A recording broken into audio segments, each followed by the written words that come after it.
Parte 4. Hacia una democracia participativa. También estamos transitando hacia una verdadera democracia y se acabará la vergonzosa costumbre de fraudes electorales. Las elecciones serán limpias y libres, y quien utilice los recursos públicos o privados para comprar votos y traficar con la pobreza de la gente, o el que destine el presupuesto para favorecer a candidatos o partidos, irá a la cárcel sin derecho a fianza, porque cualquier violación de las autoridades o de cualquier persona a los derechos políticos de los ciudadanos se ha convertido en delito grave. Pero no solo se mejorará y se hará efectiva la democracia representativa, también se pondrá en práctica la democracia participativa. El sentido primigenio y máximo de un régimen democrático es el gobierno del pueblo. La Constitución de nuestro país estableció un sistema político representativo conformado por funcionarios electos, a quienes la sociedad entrega un mandato temporal que debe renovarse periódicamente por medio de las elecciones. Pero la falta de tradición democrática y la pérdida de ideales y principios del grupo gobernante conformó una clase política separada del pueblo, que acabó operando en función de sus propios intereses. Dicho proceso se vio acentuado en la era neoliberal, cuando la complicidad entre el poder público y económico, la creciente corrupción y la utilización facciosa de las instituciones crearon una nueva oligarquía excluyente, una pequeña élite que manejó el país a su antojo, sin atender las necesidades nacionales. El divorcio reciente entre el poder oligárquico y el pueblo generó una percepción social de la política como una actividad intrínsecamente corrupta e inmoral. La población terminó por desconfiar de su propia capacidad de influir en las decisiones nacionales y hasta de la posibilidad de cambiar el rumbo del país por miedo de la participación electoral. La superación de ese estado de impotencia, abatimiento y desinterés fue resultado de un trabajo de décadas de información y organización social, del surgimiento de movimientos sociales y de la ruptura del monopolio informativo de los medios de comunicación social. A los escasos espacios noticiosos y publicaciones veraces se sumó la aparición de las redes sociales, las cuales hicieron posible la circulación de información independiente del poder oligárquico y de las verdades oficiales. Se hizo posible así difundir entre grandes sectores la idea de que la postración nacional era el resultado de un ejercicio perverso y distorsionado del poder público, que el país no tenía que estar condenado a vivir para siempre en el desastre neoliberal y que la sociedad podía ser protagonista de una gran transformación si se organizaba para la participación electoral y para contrarrestar las innumerables prácticas de fraude. Esa revolución de las conciencias permitió derrotar al régimen oligárquico en los comicios del 1 de julio del 2018 e imprimir una nueva dirección al país. Hoy la mayoría de la sociedad mexicana está informada de las realidades políticas y mantiene una vigilancia constante sobre el quehacer gubernamental e institucional. Este cambio trascendente está siendo conducido a una forma superior del ejercicio del poder, la democracia participativa. La democracia participativa no es suficiente. No es suficiente con que la sociedad esté informada y atenta. Debe, además, participar e involucrarse en las decisiones relevantes de quienes la representan en la función pública. Debe borrarse para siempre la separación entre el pueblo y el gobierno. El principio constitucional que señala el derecho del pueblo a cambiar en todo tiempo la forma de gobierno no ha tenido, en la práctica, ninguna posibilidad de concretarse. Por ello, hemos considerado necesario establecer un mecanismo revocatorio como manera efectiva de control de los mandantes sobre los mandatarios y de corrección de ineficiencias y malas prácticas y actitudes en el ejercicio gubernamental. En consecuencia, ha sido aprobada la reforma constitucional en el Senado de la República que establece la práctica de revocación de mandato. También se quitaron las trabas legales para la aplicación del modo de la consulta popular. Para vivir una sociedad consciente de sus deberes y derechos no basta con la posibilidad de elegir a los funcionarios.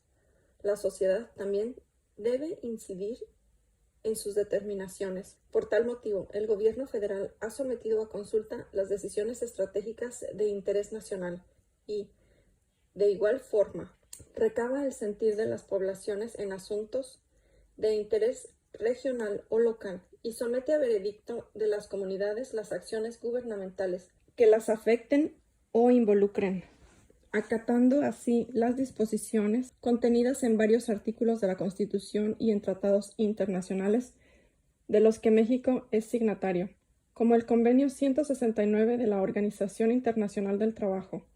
Somos partidarios del principio de mandar obedeciendo.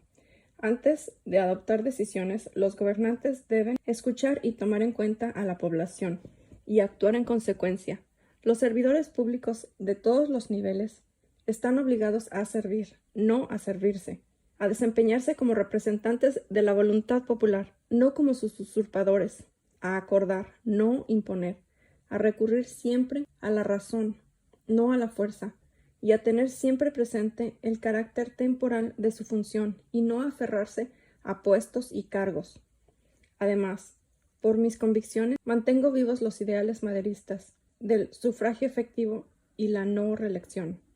El propósito general de este gobierno es priorizar las libertades por sobre las prohibiciones, impulsar los comportamientos éticos más que las sanciones, y respetar escrupulosamente la libertad de elección de todos los ciudadanos en todos los aspectos, particularmente en lo que se refiere a posturas políticas e ideológicas, creencias religiosas y preferencias sexuales. A la observancia de tales libertades debe añadirse, por supuesto, el más escrupuloso respeto a la libertad de expresión. La relación con los medios de comunicación siempre tendrá como distintivo la más completa libertad y el derecho a disentir. Atrás han quedado las componendas entre empresas informativas y gobierno. Nadie es perseguido o censurado como pasaba en gobiernos neoliberales. Sostenemos, como decían los liberales, de la Reforma, que la prensa se regula con la prensa. Además, nosotros, que padecimos tanto del poder y del hampa del periodismo, seríamos incongruentes y pareceríamos vengativos si actuáramos igual. Nada de eso se repetirá. Nunca más casos como los de José Gutiérrez, Vivo, o Carmen Aristegui. El derecho a la información es una realidad. De lunes a viernes, desde las 7 de la mañana, hay conferencias de prensa en las que contestamos preguntas de reporteros y analistas de los medios.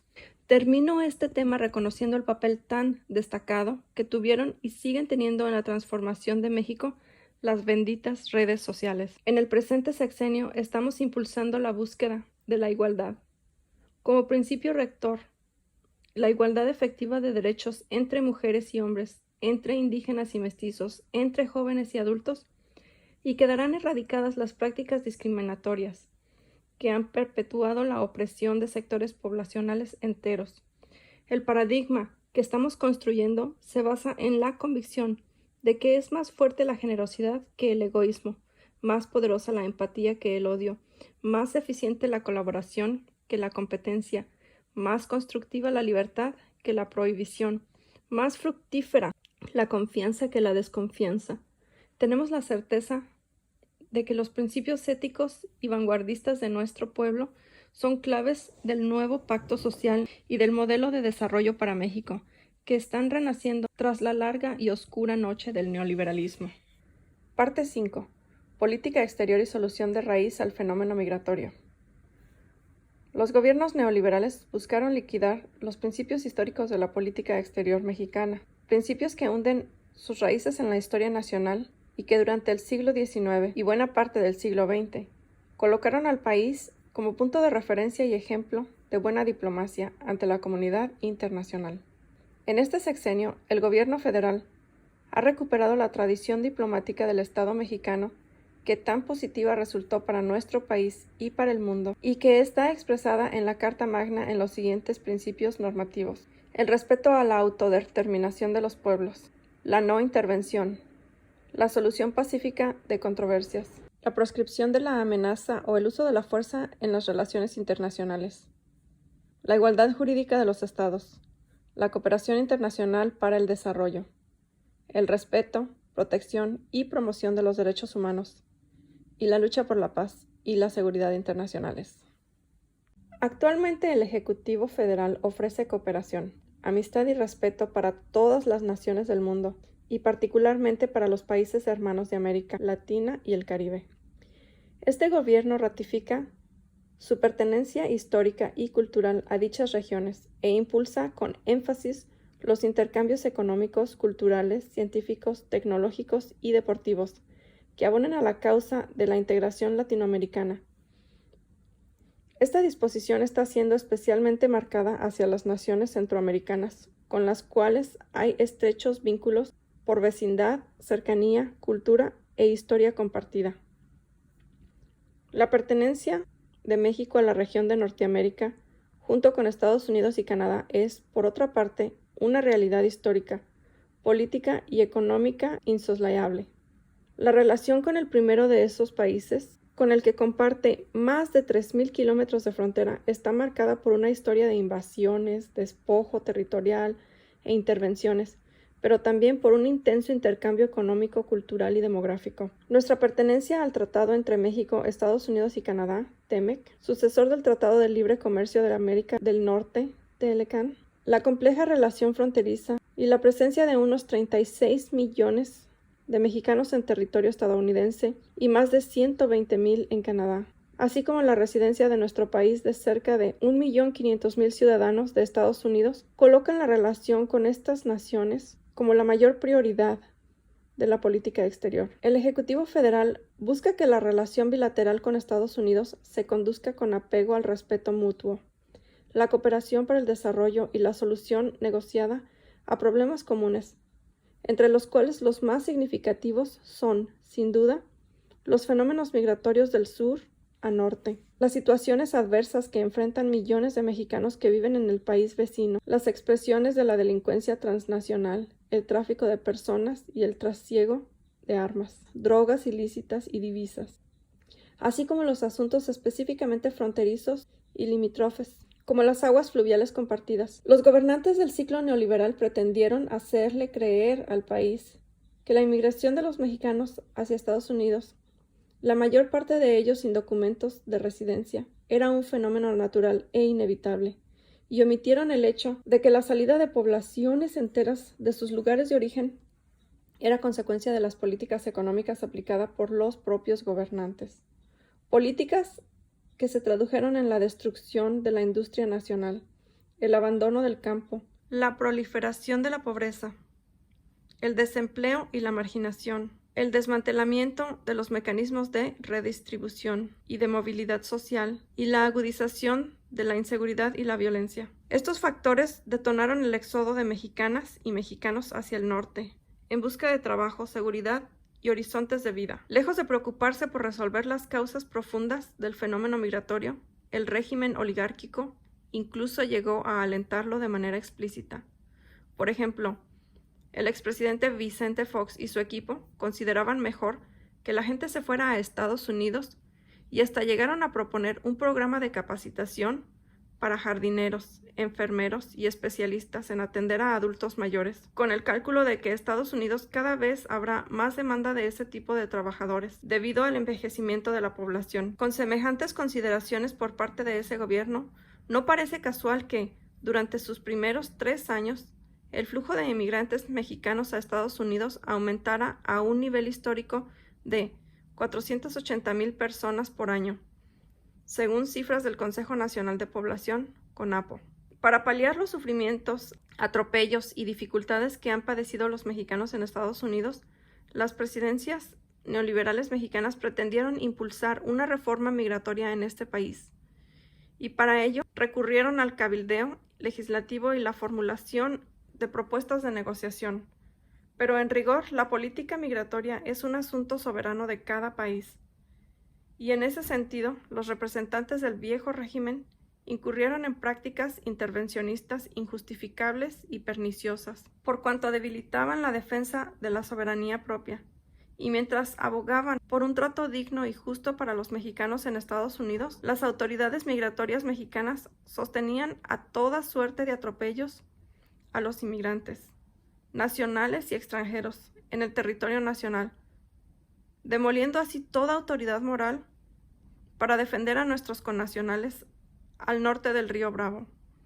El actual gobierno federal defiende ahora a los mexicanos en Estados Unidos con pleno respeto a la soberanía del país vecino y con todos los instrumentos legales a su alcance. El principal de ellos es la red de consulados, que operan como defensorías de los migrantes, en el marco de las convenciones internacionales y las propias leyes estadounidenses, a fin de prevenir o remediar las violaciones a los derechos de los mexicanos en la nación vecina. Aquí expresamos de nuevo nuestras condolencias a los familiares de las víctimas del asesinato colectivo en El Paso, Texas. Reiteramos nuestra condena a ese crimen de odio, motivado por el racismo y la xenofobia, así como también la exigencia de que se aplique el más severo castigo al responsable de este abominable suceso. En materia de política migratoria, hemos actualizado un cambio radical con respecto a lo que se hizo en el pasado reciente. México no insistirá más en una modificación a las leyes y normas migratorias del país vecino. En cambio, el Poder Ejecutivo Federal se ha propuesto atacar las causas profundas de la inmigración, y lo está llevando a cabo mediante la creación de empleos dignos, el desarrollo regional, la edificación de un estado de bienestar y el impulso a los procesos de construcción de la paz. El propósito de esta política es que ningún ciudadano mexicano se vea obligado a abandonar su lugar de residencia por pobreza, marginación, falta de perspectivas de realización personal o inseguridad. Se espera que los programas sociales sectoriales tengan una incidencia concreta en el corto y mediano plazos, en la mejoría de las condiciones de vida y en las principales zonas expulsoras de mano de obra, y que los proyectos regionales de desarrollo actúen como cortinas para captar el flujo migratorio en su tránsito hacia el norte. El impulso a la producción y refinación de petróleo, los precios de garantía para los productos del campo, el Tren Maya, Sembrando Vida, el corredor transísmico y la zona libre de la frontera norte generarán empleos y condiciones de vida digna para atraer y alcanzar en el país a quienes huyen de la pobreza. El objetivo central de esta política no es, como se ha querido interpretar, resolver a Estados Unidos el problema de la llegada de inmigrantes, sino garantizar a estos el derecho al trabajo, a la vivienda, a la seguridad, a la educación y a la salud, que su propio país les ha negado durante décadas. El Ejecutivo Federal ha buscado involucrar en esta solución a un problema compartido a Estados Unidos y a los países hermanos de Centroamérica, que son origen de flujos migratorios crecientes. Al contrario de lo que se ha afirmado durante décadas, la inmigración no es un asunto irresoluble, sino una de las consecuencias de las políticas de saqueo, empobrecimiento de las poblaciones y acentuación de las desigualdades. Y sus efectos pueden contrarrestarse con desarrollo y bienestar, mediante la negociación y el diálogo franco. Pretendemos comprometer a los gobiernos de Estados Unidos y a los llamados del Triángulo del Norte Centroamericano, Guatemala, Honduras y El Salvador, en la construcción de mecanismos de reactivación económica, bienestar y desarrollo, capaces de desactivar el fenómeno migratorio. El propósito final de esta política es lograr que todas las personas puedan trabajar, estudiar y tener salud y perspectivas en los lugares de donde nacieron, que no se vean forzadas a abandonar por hambre o violencia, y que únicamente emigren quienes deseen hacerlo por voluntad y no por necesidad. Este nuevo paradigma migratorio ha sido adoptado por los gobiernos del G20 en la declaración final de la cumbre de ese foro, celebrada a fines de junio pasado en Osaka, Japón. Se convalida así el carácter justo, pertinente y útil de la propuesta mexicana al mundo en materia de flujos migratorios. En lo referente al trato a los extranjeros migrantes en México, ya sea que se encuentren de paso hacia el país del norte o con propósitos de residencia en el territorio nacional, la política del gobierno federal ha dado ya un giro en relación con la que había venido poniendo en práctica el régimen anterior. Si bien es cierto que el ingreso de extranjeros requiere de un proceso de registro por razones de seguridad, empezando por la de los propios interesados, estadística e instrumentación de mecanismos de acogida. México ha retomado su tradición de país hospitalario, tierra de asilo e integrador de migraciones. El Ejecutivo Federal está aplicando las medidas necesarias para garantizar que los extranjeros puedan transitar con seguridad por el territorio nacional o afincarse en él. Es preciso adelantarse a posibles situaciones de una crisis humanitaria, debido al arribo al país de flujos masivos procedentes de otras naciones.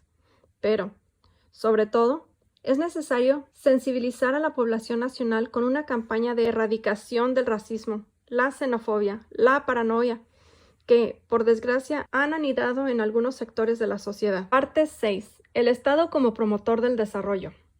Estamos poniendo en práctica el mandato constitucional, según el cual el Estado tiene la responsabilidad de promover y encauzar el desarrollo económico nacional. Es obvio que no puede distribuirse una riqueza inexistente y no puede repartirse lo que no se tiene, pero tampoco debe sostenerse en serio y con honestidad que si se acumula capital en unas cuantas manos, va a beneficiar a todos por contagio o por arte de magia. Es falaz la afirmación de que el Estado no debe promover el desarrollo, que debe abstenerse de procurar la distribución del ingreso, y que ha de dedicarse en exclusiva a crear las condiciones que permitan a los inversionistas hacer negocios, pensando que los beneficios se derramarán automáticamente al resto de la sociedad. Este criterio se aplicó en el Porfiriato y condujo a la Revolución. En ese tiempo se pensaba que el Estado solo debía garantizar el orden y no intervenir en el manejo de la economía para procurar el bienestar y la felicidad de los mexicanos porque, en otras palabras, era más eficiente la iniciativa privada para alcanzar el progreso y bastaba con entregar concesiones, contratos y subvenciones, dar confianza y asegurar buenos dividendos a banqueros e inversionistas nacionales y, sobre todo, extranjeros. Quizás la mayor enseñanza del modelo económico porfirista sea que la apuesta por el progreso material sin justicia es una opción política inviable y condenada al fracaso. Su falla de origen consiste en pasar por alto que la simple acumulación de riqueza, sin procurar su equitativa distribución, produce desigualdad y graves conflictos sociales. Es falso que si les va bien a los de arriba, necesariamente les irá bien a los de abajo. Como si la riqueza fuera similar a la lluvia, que primero moja las copas de los árboles y después gotea y salpica a los que están debajo de las ramas. Otro elemento básico de nuestra política es desechar la obsesión tecnocrática de medirlo todo en función del mero crecimiento. Nosotros consideramos que lo fundamental no es cuantitativo, sino cualitativo. La distribución equitativa del ingreso y de la riqueza, el fin último de un Estado es crear las condiciones para que la gente pueda construir su felicidad. El crecimiento económico y los incrementos en la productividad y la competitividad no tienen sentido como objetivos en sí mismos, sino como medios para lograr un objetivo superior, el bienestar general de la población y, preciso aún más, el bienestar material y el bienestar del alma. El poder público debe servir, en primer lugar, al interés público, no a los requerimientos privados, y la vigencia del Estado de Derecho debe ser completada por una nueva ética social, no por la tolerancia implícita de la corrupción. Franklin Delano Roosevelt decía: El reto del progreso no está en añadir más a los que tienen mucho, sino en proveer lo suficiente a los que tienen muy poco. Esta concepción de la política económica ha recuperado vigencias tras los desastres creados por la aplicación del dogma neoliberal, y está siendo adoptada hasta en el sector privado de algunos países del mundo capitalista. Por ejemplo, el 19 de agosto del 2019, la Asociación de Corporaciones de Estados Unidos, el Business Roundtable, luego de 50 años, emitió una declaración sobre el nuevo paradigma de las empresas, explicando que, además de crear valor y utilidades para los accionistas, las corporaciones deben tener como propósito invertir en sus empleados, entrenarlos y compensarlos equitativamente, proteger el medio ambiente, tratar de manera justa a los proveedores, apoyar a las comunidades donde operan y entregar valor a sus clientes. En fin, nuestra concepción en política económica implica comprender lo que fundamentalmente es el bienestar en sentido amplio, no el simple crecimiento. El progreso sin justicia es retroceso. De igual forma, no se trata de crecer destruyendo el territorio, sino cuidando los bienes de la naturaleza, los cuales pertenecen a todos, incluidas, por supuesto, las generaciones futuras.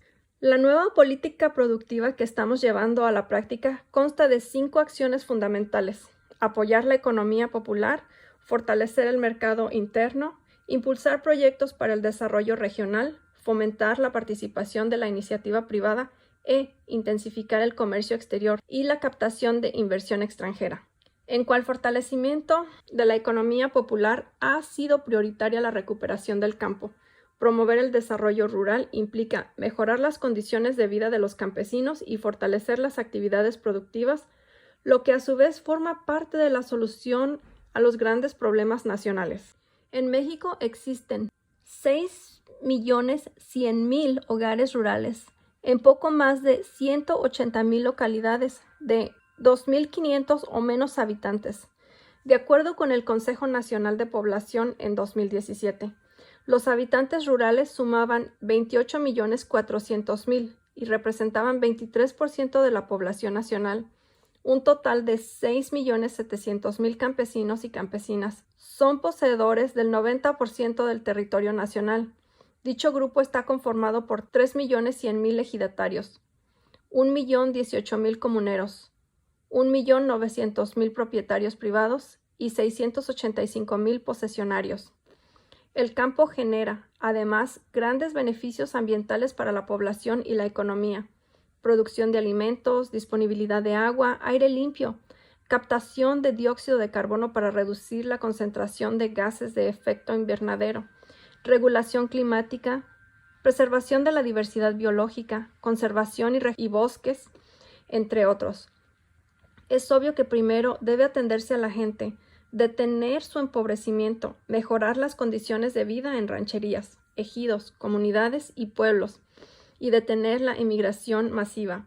Desde luego, como acabamos de exponer, el medio rural presta importantes servicios ambientales, pero también debe considerarse que la producción del campo es fundamental para el desarrollo nacional. Un sector agropecuario económicamente fuerte significa muchas ventajas: alimentos y materias primas que satisfagan la demanda interna y contribuyan al equilibrio de la balanza comercial, exportación de cultivos de alta densidad económica y generación de empleos agrícolas para reducir presiones de solicitud de trabajo en el medio urbano y provocar efectos positivos o multiplicadores en otras ramas de la economía.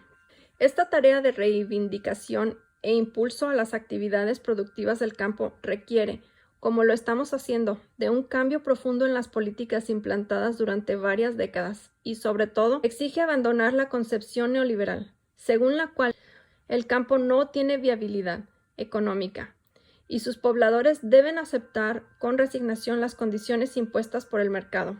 Esa falsa idea partió de una premisa simplista e ineficaz. Se suponía que con dejar en libertad a los agentes privados y a las fuerzas espontáneas del mercado bastaría para incrementar las inversiones de capital en el sector agropecuario y elevar la eficiencia y la producción de alimentos y materias primas. Todo ello en el marco de una apertura comercial realizada a marchas forzadas en los años 80 del siglo pasado y que fue amarrada en la década siguiente por el Telecan con Estados Unidos y Canadá. A partir de esta visión neoliberal, los tecnócratas aplicaron una política de apertura comercial apresurada y sin límites estratégicos que pronto provocó que los productores nacionales quedaran en abierta desventaja para competir con los del extranjero.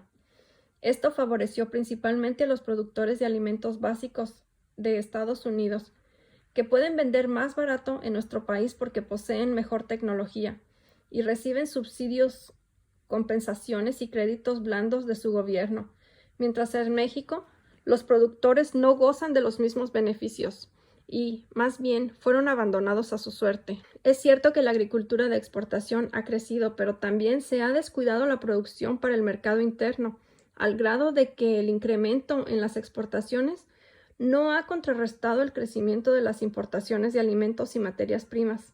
El déficit en la balanza comercial agroalimentaria pasó de $694 millones anuales en el periodo de 1980 a 1982 a $3.055 millones por año en el trienio 2001 a 2003 y a $4.365.2 millones en el trienio 2011 a 2013. En el periodo del TLCAN 1994-2015 se han importado alimentos por un total de $357,570.7 millones. Cada año hemos tenido que destinar $16,253.2 millones de nuestra economía para comprar alimentos que podríamos estar produciendo. El saldo acumulado de la balanza comercial agroalimentaria en el periodo del TLCAN fue de $60,719.6 millones, con un déficit promedio anual de $2,760 millones. Asimismo, es de señalar que, no obstante, la balanza comercial agropecuaria en los años recientes ha sido positiva. Seguimos importando cantidades crecientes de alimentos básicos, profundizando la dependencia alimentaria del país. Tan solo en el último sexenio se importaron 120 millones de toneladas de granos, maíz, frijol, trigo, arroz, sorgo y soya. Hay que recordar que por cada dólar que México importa en alimentos, no solo transfiere al exterior pocas divisas que podrían utilizarse para otros fines, sino que pierde empleos rurales al subutilizar sus recursos naturales, reducir los ingresos campesinos y aumentar la pobreza rural. Perdemos además efectos multiplicadores de la actividad agropecuaria sobre la producción, el empleo, la inversión en todas las ramas de la economía. Debemos subrayar que, a causa del deterioro agropecuario, hemos perdido empleos rurales. En 1993, la población ocupada en el sector agropecuario era de 8,842,774 personas. En 2003 se redujo a 6,813,644 y para 2016 bajó aún más, al llegar a 6,574,180 personas. En consecuencia, la emigración del campo hacia las grandes ciudades y el extranjero se ha incrementado. Quizá lo más grave de todo este panorama sea la creciente inmigración de mexicanos a Estados Unidos. El abandono del campo no dejó otra alternativa. Millones de compatriotas, por necesidad, han debido abandonar sus comunidades de origen. En los últimos tiempos, México se convirtió en uno de los países que más mano de obra expulsa al extranjero. Este fenómeno socioeconómico se ha sobrepuesto incluso al profundo arraigo cultural prevaleciente en comunidades indígenas y campesinas del sur del país. Antes, la emigración era fundamentalmente en los estados del norte y del centro. En los últimos 20 años, los campesinos de estados como Veracruz, Chiapas y Tabasco, sobre todo los jóvenes, optaron por emigrar, y en muchas comunidades, como sucede también en otras entidades, se quedaron solamente los niños, las mujeres y los ancianos. Es necesario decir que, luego de la India y China, México es el país que más remesas recibe de los connacionales que viven y trabajan en Estados Unidos. Es digno de reconocer a los inmigrantes mexicanos que se han convertido en auténticos héroes vivientes, pues salieron como exiliados en busca de mejores condiciones de vida y trabajo. Y ahora, la ayuda económica que envían a sus familiares este año de $35,000 millones es la principal fuente de ingresos de nuestro país. Sin embargo, la emigración no debe ser la alternativa de México, sino el desarrollo del país que permita a los mexicanos trabajar, progresar y ser felices donde nacieron, donde están sus familiares, sus costumbres y su cultura. Esto es posible si se acaba con la corrupción, como estamos empeñados en lograrlo, si se gobierna con mística y con amor al pueblo, y si se aprovecha todo el esplendor y la grandeza de México. No olvidemos que, como en pocos países, poseemos recursos naturales en abundancia. Nuestro pueblo es de los más trabajadores del mundo, y a pesar de todo, se conserva un profundo amor por la tierra y una clara vocación productiva. Es cosa de imaginar cuánto conocimiento acumulado por siglos poseen los indígenas y campesinos de México. Sin embargo, el desprecio por toda esa sabiduría fue la constante durante el periodo neoliberal o neoporfirista. Quienes manejaban la política económica nunca miraron hacia el campo. Todavía retumba la sentencia de Pedro Aspe, exsecretario de Hacienda de Salinas, cuando afirmó que en un mundo globalizado no había necesidad de fomentar al sector agropecuario, porque se podía adquirir afuera todo lo que se necesitara y podría costar más barato. Los resultados de esta manera de pensar simplista e irresponsable son evidentes. Por el abandono del campo se cayó la producción y se produjo migración, desintegración familiar, descomposición social y por ello, en gran medida, se desató la inseguridad y la violencia. Obviamente, aceptar semejante insensatez y continuar con lo mismo sería como rendirnos o renunciar a nuestra capacidad de desarrollo soberano. Estamos conscientes de que no es fácil revertir el profundo deterioro del campo. Es mucho el atraso, el abandono y la miseria. Pero también creemos que con una acción gubernamental decidida y eficaz en favor del medio rural y sus pobladores, será posible revertir la devastación y dar paso al progreso, al fortalecimiento cultural y al bienestar social. De manera puntual explico qué estamos haciendo. Se entrega en forma directa un apoyo económico para la siembra a 1.800.000 ejidatarios, comuneros y pequeños propietarios. Esto incluye a integrantes de comunidades indígenas y a los cultivadores de caña y café. Se protege de prácticas arancelarias injustas a productores agropecuarios de alta densidad económica y comercial. Desde hace décadas, México se ha ganado un lugar en el mercado mundial en cuanto a la exportación de café, aguacate, jitomate, melón, mango y otros numerosos productos hortícolas y frutícolas. En especial, el gobierno mantiene un eficaz programa fitosanitario para el control de plagas y enfermedades en alimentos y materias primas del sector agropecuario.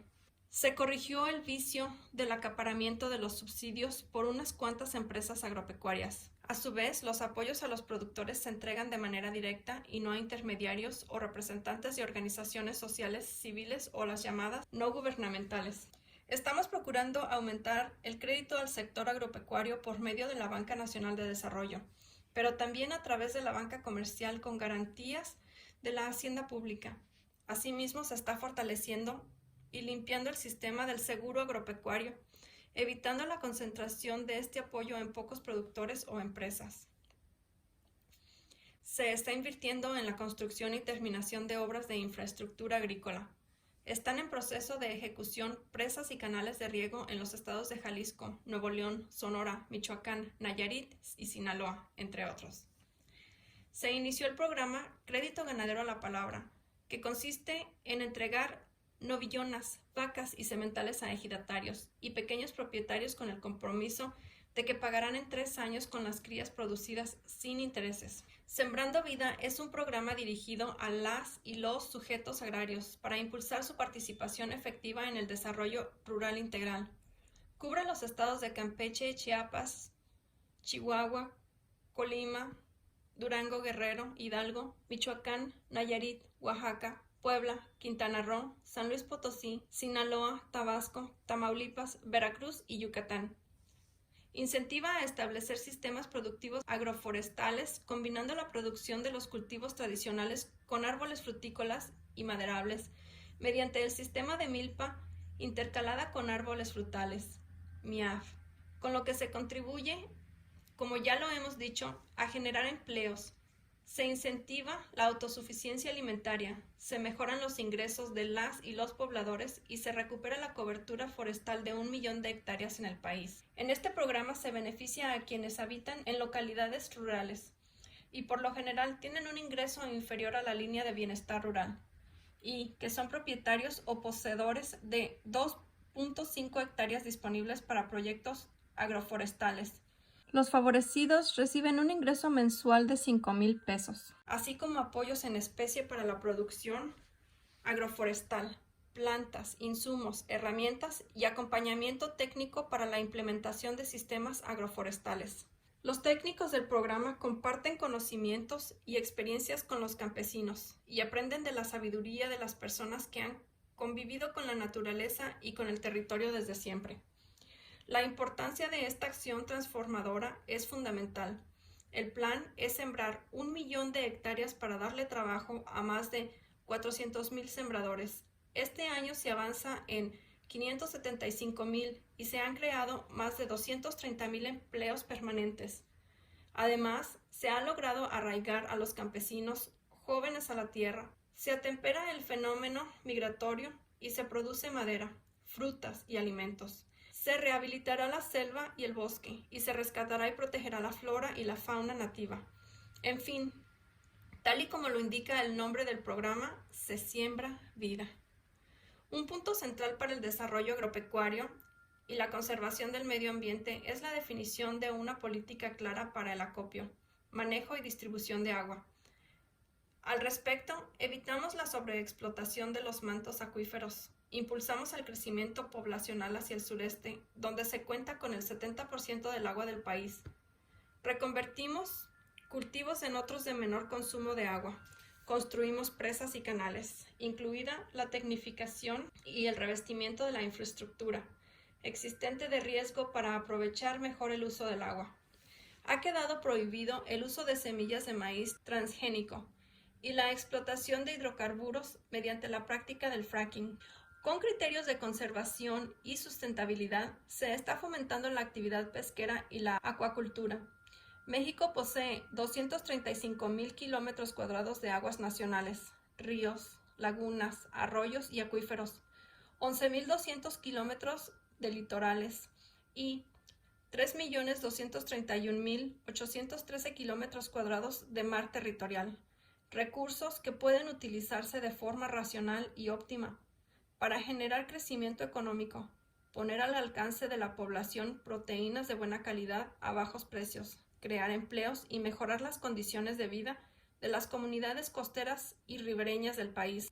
Este plan ya inició con el apoyo a pescadores mediante la simplificación de trámites para la obtención de permisos de pesca, con reglas de sustentabilidad y ayuda económica directa a pescadores. Este año fue creado en mi gobierno el organismo público descentralizado denominado Seguridad Alimentaria Mexicana, Segalmex, encargado de administrar la política de precios de garantía y simultáneamente atender aspectos relacionados con el abasto popular. Este nuevo organismo coordina las acciones de Disconsa en lo tocante a las tiendas populares y Liconsa en lo referente al acopio, industrialización y distribución de leche a las clases populares. Se establecieron los siguientes precios de garantía. Maíz, 5,610 pesos, más 150 pesos de apoyo para flete por tonelada. Beneficio dirigido a productores de hasta 5 hectáreas, que cubre la adquisición de 20 toneladas. Estos parámetros garantizan que el beneficio cubra prácticamente toda la cosecha del 100% de los campesinos más necesitados del país. Frijol, 14,500 pesos por tonelada para productores de 20 hectáreas de temporal o 5 de riego, con límite de compra de hasta 15 toneladas desde enero del 2019. Se adquirieron a este precio las cosechas que, si bien no se sembraron atraídas por este precio, ya estaban listas al empezar el gobierno y era de justicia comprarlas. En octubre de 2019 se amplió el rango de hectáreas admisibles por productor de 20 a 30 hectáreas. En principio, esta medida se tomó para aliviar la situación económica de los campesinos afectadas por una severa sequía y en atención también a que, aunque en condiciones normales, esas hectáreas permiten a más productores necesitados alcanzar las 15 toneladas garantizadas por Segalmex, en los dos productos anteriores se busca, básicamente, ayudar a los campesinos marginados. El límite de hectáreas por productor tiene precisamente esa finalidad. Una característica de ese tipo de precios de garantía es que el subsidio no es generalizado, es decir, no está dirigido ni a todos los productores ni a la totalidad de las cosechas. Esto es así porque, cuando los subsidios son generalizados, benefician a quienes los necesitan, pero también a quienes no los necesitan. Aquí puede verse en acción el principio de que por el bien de todos, primero los pobres. En cuanto al trigo panificable y el arroz, la finalidad principal es la autosuficiencia alimentaria, es decir, no depender, como hoy ocurre, de las importaciones. Actualmente, alrededor del 80% del pan que comemos se hace con trigo extranjero. Y en cuanto al arroz, se importa un porcentaje incluso superior, lo cual coloca al país en un estado inadmisible de vulnerabilidad. Por ello, se establecieron precios estimulantes para estos productos, pero sin limitar las hectáreas admisibles. Todo el mundo puede concurrir a incrementar la producción de estos productos básicos, y la respuesta de los productores ya se muestra sumamente estimulante. Los precios establecidos son los siguientes: trigo panificable, 5,790 pesos por tonelada, con límite de compra de hasta 100 toneladas por producto. Arroz, 6,120 pesos por tonelada, con límite de 120 toneladas adquiribles. Finalmente está el caso de la leche, en el que también se advierte un inadmisible desprecio hacia muchos pequeños y medianos productores, de 1 hasta 100 vacas, a los que se ha llegado a comprar el litro a precios cruelmente bajos. Segalmex, a través de Liconsa, fijó el siguiente precio de la leche: 8.20 pesos por litro, calculando un promedio de 15 litros por vaca, precio que empezó a aplicarse desde el 1 de enero de 2019. Pronto se descubrió que el padrón de lecheros a los que compraba Liconsa era insuficiente porque, a través de diversas formas de simulación, muchos ganaderos que no eran ni pequeños ni medianos se beneficiaban de su precio preferencial. Para corregir esta situación, se dispuso hacer un nuevo censo de productores, que no se limitó a la revisión de documentos y registros. Literalmente se visitó a los lecheros en sus establos y se contaron las vacas, lo que permitió identificar a quienes necesitan el precio preferencial. Corrió la voz de este nuevo padrón y se encontró que, más allá del área donde ya se tenían centros de acopio de Segalmex, Liconsa, habían muchos productores que deseaban venderle a ese sistema. El resultado fue que la presencia de Liconsa ha pasado de 11 estados a 26, más del doble, de 5,100 lecheros a aproximadamente 20,000, 4 veces más, y que se abrirán más de 35 nuevos centros de acopio que se sumarán a los 44 originales, llegando a cerca de 80 para entender la demanda existente. Se estima que la producción que se captará será del orden de 300 millones de litros adicionales por año. Este estímulo hace que gradualmente pueda seguirse reduciendo la importación de leche en polvo, que ya en 2019 fue de 27,036, casi la mitad de 2018. Un dato adicional de los precios de garantía, tanto en granos como en leche, es que en todos los casos se paga directamente al productor, sin intermediación alguna, y de la manera más rápida posible, es decir, inmediatamente. Cuando hay un aplazamiento, es de unos cuantos días, y no por ineficiencia del sistema, sino generalmente por complicaciones en las cuentas bancarias.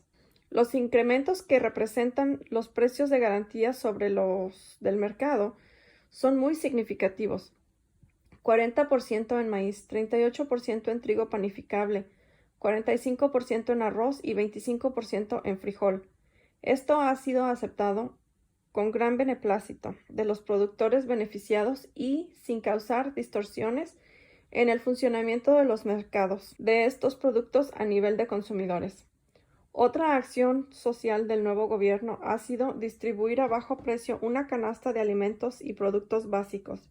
No obstante, la importancia del programa de abasto rural y su cobertura, creado hace 40 años y que consiste en aproximadamente 300 almacenes y 26,000 tiendas, hay que reconocer que en algunos sitios se vio afectado por diversas desviaciones, de las cuales la más relevante consiste en que en algunas tiendas diversos productos se vendían a un precio más alto que en el comercio privado, lo cual, con un subsidio de por medio, es inaceptable. Por ello, a partir de octubre de 2019 se adoptaron varias medidas, entre las que destacan las siguientes. Liconsa hará las compras directamente a los productores o fabricantes, sin la participación innecesaria de empresas comercializadoras que perciben una comisión. Las compras de Liconsa se realizarán al mayoreo, lo que lógicamente también permitirá reducir los precios de la canasta básica. Se establecerán precios máximos para los productores de canasta básica en las tiendas del sistema, los cuales se indicarán en listas que deberán estar permanentemente a la vista. Cuando, de manera reiterada, no se respeten tales precios, se suspenderá el abasto subsidiado. Cuando ante un mismo producto, marca o calidad haya productores regionales más baratos, se dará preferencia a estos últimos. Necesariamente, las compras se harán de manera regional cuando se trate de productos como café en grano, tostado o molido, frutas y verduras, crema, miel de abeja, quesos, huevo fresco y pescado seco, entre otros que se justifiquen. Se asegurará el abasto de maíz como principal producto al precio más bajo. Cabe decir que en las tiendas comunitarias de Diconsa se venden en 5 pesos el kilo, precio inferior al de garantía. Solo se venderá leche Liconsa y se excluirán las fórmulas lácteas que no sean 100% leche. Las tiendas comunitarias podrán vender por su cuenta y con sus propios recursos productos distintos de los de la canasta básica, que son los únicos con apoyo económico de Diconsa. Se dispuso dotar a las tiendas del sistema con terminales y punto de venta para la realización de muy diversas transacciones económicas, entre las que figuran las transferencias provenientes de los paisanos que trabajan allende nuestras fronteras. Se espera que las primeras 500 estén funcionando antes de que concluya el año 2019. Estas son las primeras medidas adoptadas en el sistema Segalmex, Diconsa y Liconsa.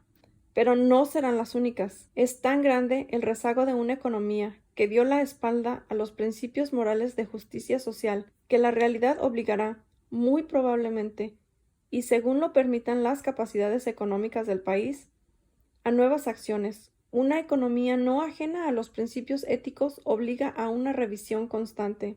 Esta visión de desarrollo agropecuario, forestal y pesquero no es nostalgia ni pretender inducir una regresión a prácticas clientelares. Es una exigencia de futuro establecer un modelo nuevo e incluyente que rescate al campo, a los campesinos y a los pescadores, que los revalore como sector viable de la producción y como garante de la autosuficiencia alimentaria y la seguridad laboral, como base de una sociedad solidaria e incluyente, como sustento de los recursos naturales y la biodiversidad, como laboratorio cultural, como matriz de nuestra identidad, como condición de la gobernabilidad democrática. Estamos rescatando al campo del abandono, al cual fue condenado por la política neoliberal. Y una vez que se obtenga más crecimiento económico, cuando se fortalezcan las finanzas públicas, se apoyará aún más a los productores nacionales con subsidios y créditos para alcanzar la soberanía alimentaria y dejar de comprar en el extranjero lo que consumimos. Con ello, se arraigará a la gente en sus comunidades y se generarán empleos rurales que ayuden a contener la migración. Aquí pongo de manifiesto que, al mismo tiempo, estamos rescatando a Pemex con inversión pública y mediante la disminución de sus impuestos para aumentar en los 2 próximos años la producción de petróleo, y estamos contemplando que, en la segunda mitad del sexenio, esta empresa pública se convertirá en palanca del desarrollo nacional, es decir, con los excedentes del petróleo se podrá invertir en el medio rural. En síntesis, se trata de sembrar el petróleo en beneficio de las nuevas generaciones. En fin, no podemos dejar de considerar que el campo es mucho más que tierras para la producción agropecuaria y forestal. Abarca un conjunto diverso e interrelacionado de patrimonios territoriales de importancia estratégica actual y potencia para el país: suelos, agua, costas, biodiversidad, recursos genéticos, minerales, conocimientos tradicionales, bellezas naturales, activos históricos y culturales. Son recursos en extremo valiosos si pensamos no solo en lo material. En el campo aún existe una forma de vida sana, llena de valores morales y espirituales. Regresar al campo significa fortalecer una identidad cultural de la más alta calidad humana. Como complemento al fortalecimiento de la economía popular, estamos entregando créditos a la palabra con el programa Tandas para el Bienestar. Hasta el día de hoy se han otorgado 356.500 créditos, sin intereses ni papeleos, a pequeños comerciantes, empresarios, artesanos y a quienes se ganan la vida como pueden. Agrego que 1 millón de pequeños negocios están contemplados para recibir el beneficio de un crédito a la palabra para la adquisición de insumos y herramientas. El objetivo de este programa es mejorar las condiciones de pequeñas unidades económicas con el fin de fortalecer la economía, con un enfoque de justicia social. Los créditos iniciales son de 6,000 pesos y al término de un año, si el crédito ha sido pagado, el beneficiario podrá acceder a otro préstamo por 10,000 pesos. En el siguiente ciclo, la cantidad financiada será de 15,000 pesos y el tope será de 20,000 pesos. El gobierno federal ha decidido destinar hasta más de 2,000 millones de pesos para financiar este programa. En los municipios de Oaxaca avanza la construcción de caminos de concreto. 45 de ellos están en proceso y el año próximo se abrirán 50 frentes más. Nosotros entregamos los recursos a las autoridades de usos y costumbres. Ellos manejan con honestidad el presupuesto y se da empleo a mujeres y hombres de los mismos pueblos. Con estas pequeñas pero importantes obras se aminora la inmigración y se fortalece la vida familiar y comunitaria. Debe reconocerse que un factor principal para el fortalecimiento de la economía promovida desde abajo, con la gente y para la gente, ha sido la aportación de nuestros héroes vivientes, los migrantes mexicanos, quienes en los primeros 8 meses de este año enviaron remesas a sus familiares por 23,899 millones de dólares, el monto más alto de la historia. Una de las tareas centrales del actual gobierno federal es impulsar la reactivación económica y lograr que la economía vuelva a crecer a tasas aceptables. Para ello, estamos fomentando la industria nacional, mediante créditos de la Banca de Desarrollo para impulsar la producción de manufacturas y sustituir importaciones. También estamos facilitando el acceso al crédito a las pequeñas y medianas empresas, que constituyen el 70% de las unidades de producción del sector secundario y generan 8,960,456 empleos en el sector formal de la economía. De igual modo, estamos empeñados en fortalecer el mercado interno, lo que se está consiguiendo con una política de recuperación salarial y una estrategia de creación masiva de empleos productivos, tanto en el campo como en la industria de la construcción. Aquí conviene recordar el plan del Partido Liberal del Movimiento Radical Magonista, publicado en 1906 en Toronto, Canadá. El documento es espléndido, apegado a la realidad, propositivo, innovador y de inspiración democrática. Es uno de los programas de mayor trascendencia en la historia de México, que debería conocerse ampliamente, aunque no es en vano hacer una breve reseña y resaltar la peculiar y atinada visión de los magonistas para impulsar el crecimiento económico, mejorando la capacidad del consumo de la gente y fortaleciendo el mercado interno. Para empezar, el programa propone un cambio de fondo, sustituir la dictadura por una auténtica democracia.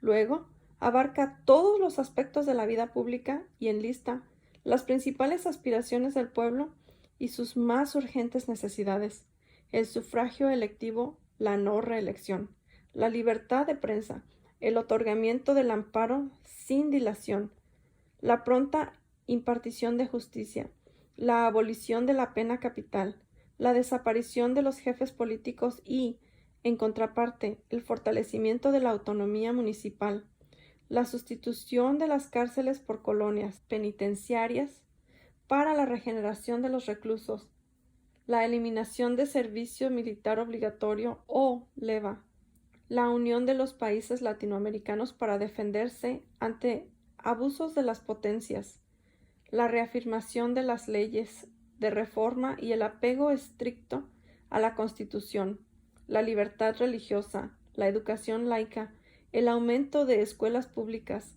sueldos justos a los maestros y atención especial a la enseñanza de artes y oficios. Asimismo, propone reducir los impuestos, aplicar descuentos a quienes rentan y hacen mejoras en casas y cuartos de vecindades, y declarar iguales ante la ley a hijos legítimos y naturales, y a hombres y mujeres. El programa contiene, además, una amplia detallada propuesta económica y social, en la que se equilibran libertad y prosperidad. Se postula el respeto al derecho de propiedad. Se tiene como objetivo aumentar el volumen de riqueza general y se propone lograr el desarrollo nacional, en particular el de la agricultura y la industria, mediante la intervención de un Estado democrático que distribuya la riqueza, tomando en cuenta el criterio de mejorar los ingresos y el consumo de la gente para fortalecer el mercado interno, de manera clara y convincente, Aquellos liberales argumentaron: los pueblos no son prósperos, sino cuando la generalidad de los ciudadanos disfruta de siquiera relativa prosperidad. Unos cuantos millonarios acaparando todas las riquezas y siendo los únicos satisfechos entre millones de hambrientos, no hacen el bienestar general, sino la miseria pública, como lo vemos en México. En cambio, el país donde todos los más pueden satisfacer sus necesidades será próspero con millonarios o sin ellos.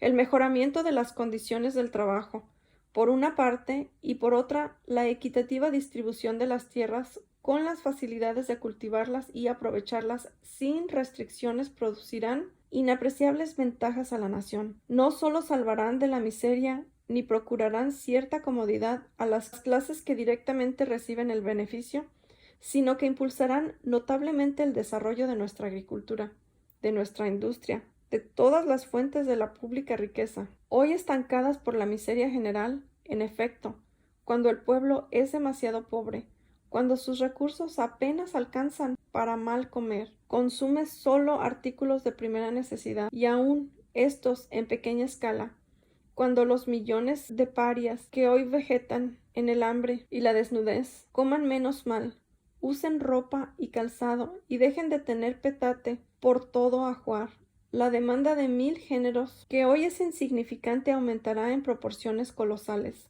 y la industria, la agricultura, el comercio, todo será materialmente empujado a desarrollarse en una escala que jamás se alcanzaría mientras subsistieran las actuales condiciones de miseria general. En verdad que tenían razón y acorde con los nuevos tiempos, estamos aplicando una política de fortalecimiento del consumo popular y del mercado interno. De manera concreta, expongo lo siguiente. En los primeros 9 meses de este año, con datos del Instituto Mexicano del Seguro Social, se han creado más de 4,861 nuevos empleos, sin considerar los generados por los programas Sembrando Vida, Jóvenes Construyendo el Futuro, la construcción de caminos de manos de obra y otros que en conjunto superan el 1,000,000 de empleos adicionales. El salario mínimo aumentó este año 16%, como nunca en 36 años de neoliberalismo y, según el IMSS, en septiembre, el promedio del salario obtenido por los 20,567,426 afiliados a esa institución fue de 11,391 pesos mensuales, la tercera cantidad más alta registrada en toda la historia. En cuanto a proyectos impulsados por el Estado para el desarrollo regional, explico que, con estricto apego a criterios de sostenibilidad, hemos iniciado los estudios de ingeniería básica del Tren Maya, que estarán terminando el 13 de diciembre de este año, para llevar a cabo la licitación de la construcción de esa importante obra que beneficiará a los estados de Quintana Roo, Yucatán, Campeche, Tabasco y Chiapas. En cuanto al desarrollo integral del istmo de Tehuantepec, se trabaja ya en la ampliación del puerto de Salina Cruz. Se hará lo mismo con el de Coatzacoalcos. También inició la modernización de las vías del tren de carga de contenedores que conectará las costas del Océano Pacífico con las del Golfo de México. Se ha llevado a cabo la consulta a las comunidades para su aceptación e integración al proyecto y se están atendiendo sus demandas. Tengamos presente que esta angosta franja de 230 kilómetros de nuestro territorio será una vía de comunicación parecida al Canal de Panamá y con mayores ventajas tendremos disponibilidad de gasolinas y diésel de las refinerías de Salina Cruz y Minatitlán. Se utilizarán los ductos ya existentes de Pemex para transportar gasolinas, diésel y gas, y ya se cuenta con energía eléctrica. A ello debe agregarse que se establecerá en el istmo una zona libre o franca.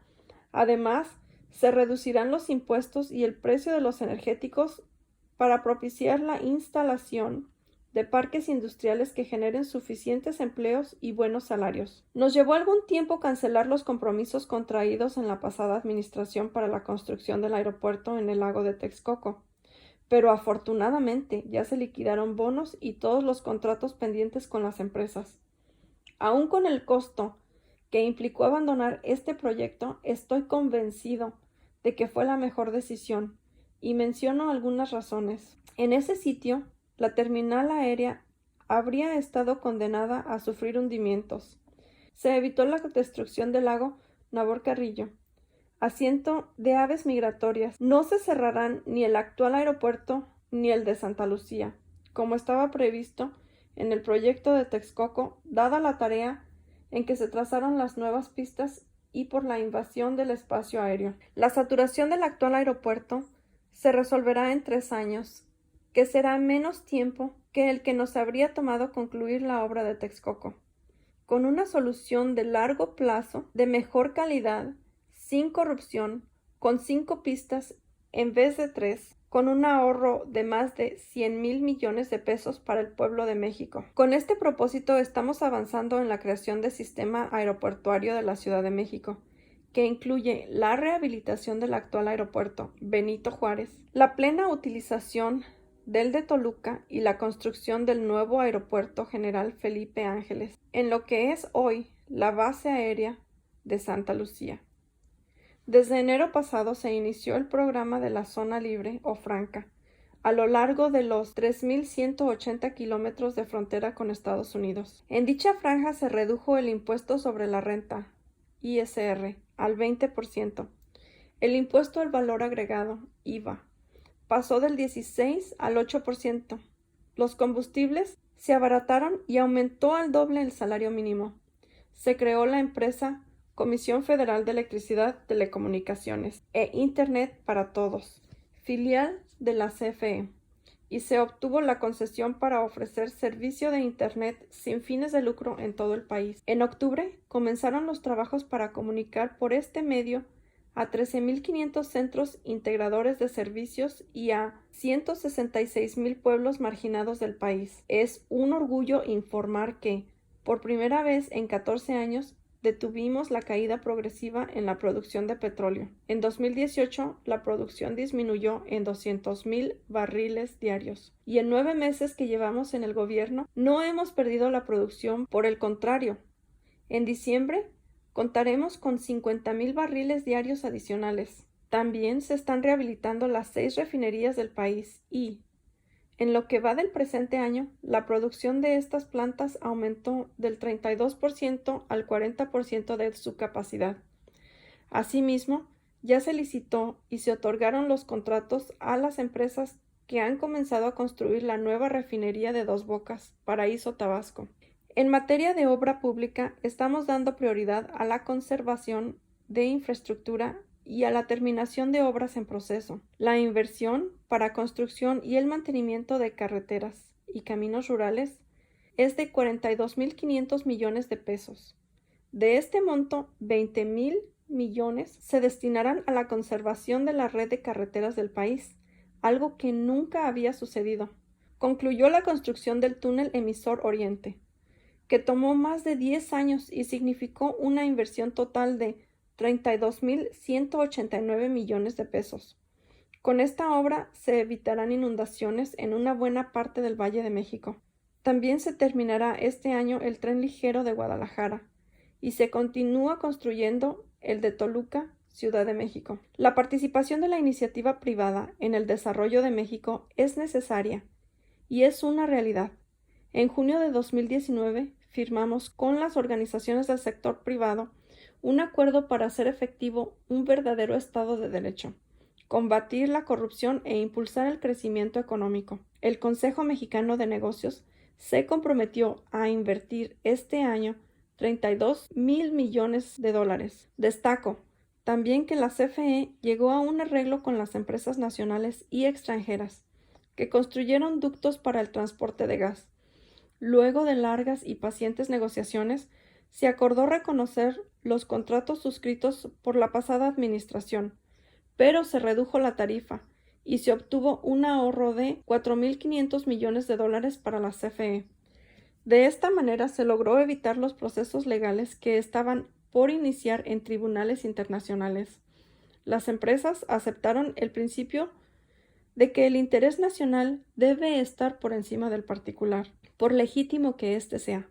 Agradezco la colaboración de Carlos Slim, presidente del Grupo Carso, y la importante intermediación de Carlos Salazar y Antonio del Valle, representantes del Consejo Coordinador Empresarial y del Consejo Mexicano de Negocios. Asimismo, destaco la postura firme y a la vez propositiva de Manuel Bartlett, director general de la CFE. Con este arreglo queda garantizado el abasto de gas para los próximos 20 años, materia prima fundamental para la generación de energía eléctrica y el desarrollo de México. En cuanto a la llegada de la inversión extranjera, vamos bien. En los primeros 6 meses de este año captaron 18,000 millones de dólares, la cifra semestral más alta de la historia. De enero a septiembre de 2019, las exportaciones sumaron más de 344,000 millones de dólares, un incremento en relación con el mismo periodo del año pasado del 3%. Además del incremento en las remesas, este año el turismo ha crecido más que en 2018. De enero a agosto del 2019 llegaron 29,800,000 turistas internacionales a México, 7,6 más que en el mismo periodo del año pasado. Asimismo, en este lapso, la derrama económica en este sector fue de 15,666 millones de dólares, 13,5% más que antes. Aquí quiero destacar la eficaz y oportuna intervención de la Secretaría de Marina para mantener libres de sargazo las playas del Caribe mexicano.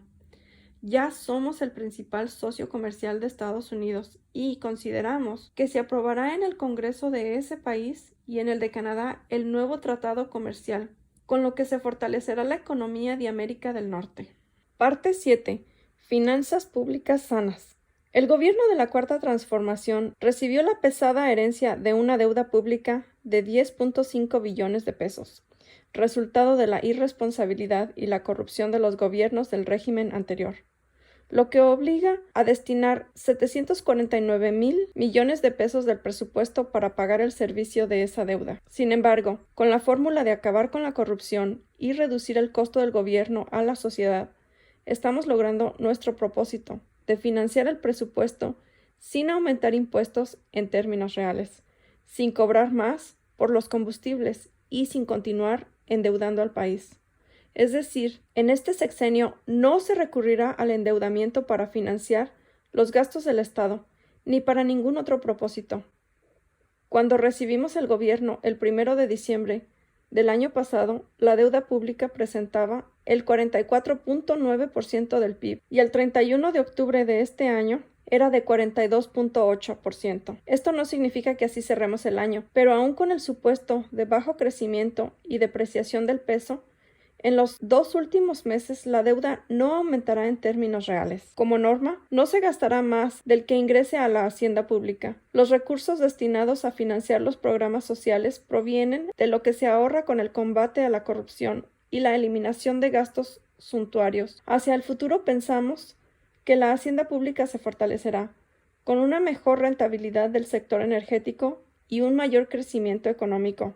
Y reitero, en materia de política monetaria, el gobierno federal respetará la autonomía del Banco de México. No ha habido incrementos de impuestos en términos reales ni aumentos a los precios de los combustibles, por encima de la inflación. Tanto estos como las tarifas eléctricas se reducirán hacia mediados del sexenio. Cuando se terminen las obras de la nueva refinería de Dos Bocas, se concluya con la rehabilitación de las ya existentes y se recupere la capacidad de generación de la Comisión Federal de Electricidad, al mismo tiempo, la Secretaría de Hacienda y Crédito Público, por medio de la Unidad de Inteligencia Financiera UIF y del Sistema de Administración Tributaria SAT, combate con rigor la evasión fiscal, que es, a fin de cuentas, una modalidad de la corrupción, y se abstiene de conceder créditos, exenciones y otros beneficios que solían otorgarse, como ya hemos visto, en forma consuetudinaria a los causantes mayores e influyentes. En el segundo trimestre del año, el país obtuvo un superávit de 5,143 millones de dólares en su cuenta corriente, el mayor desde que se iniciaron los registros en 1980. La nueva política económica significa mantener finanzas públicas equilibradas, sanas y no deficitarias. Al cierre de este año cumpliremos con la meta de superávit primario del 1% del PIB. En septiembre, la inflación actual fue de 3%, la más baja desde diciembre de 2016. Durante el tiempo que llevamos en el gobierno, el peso ha resistido fuertes presiones externas y se ha mantenido estable en relación con el dólar. Mientras la mayoría de las monedas emergentes se han depreciado, incluso nuestra moneda se ha fortalecido en 4% con relación al dólar. El costo de financiamiento para Pemex está bajando. En noviembre de 2018, la tasa de rendimiento de un bono a 10 años era de 7.83%.